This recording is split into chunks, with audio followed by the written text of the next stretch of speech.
પણ ભોળોનાથ પૂજાય, ભગવાન શિવ પૂજાય, એની અર્ધાંગના પાર્વતી અને ઉમા પૂજાય, પતિ પત્ની બે પૂજાય એમ નહીં, પણ બેના દીકરાએ પૂજાય, કાર્તિક અને ગણેશની પૂજા થાય।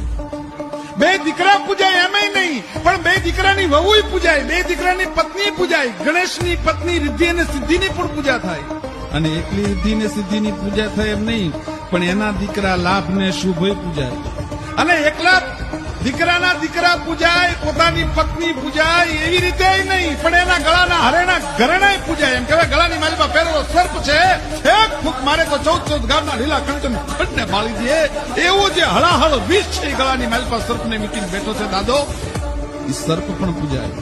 અને સર્પ એકલો પૂજાય એમ નહીં, પણ જેની માથે સવારી કરી છે એ નંદી કોઠીઓ પણ પૂજાય। જેનું સમગ્રત્વ પૂજાતું હોય, જેના સમગ્રમાં એમ કહેવાય છે કે શુભત્વ અને શિવત્વ હોય, એને જ મહાદેવ કહેવાય, બીજાને મહાદેવ ન કહેવાય।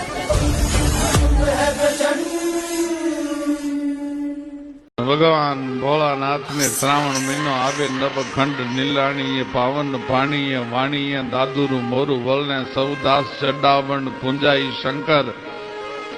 શ્રાવણ માસ જલે ચલલે પ્રશ્નાર કરે, નત નાવણ પૂંજાઈ શંકર। રાત સધરિયા અજમાલ નથુ ધણ કુંવર, ગાલણ સોય ધણી રથ સંભરિયા, નવખંડ નીલાણીએ અને પાવન પાણીએ, વાણીએ, દાદુર મોર બોલે, સરોવરે શ્રાવણ ઝીલી મેજડ અને ફૂલ્યા ફાલ્યા વનફળો, વ્રત જાગરણ કરે વનિતા અને પેરી ઓઢી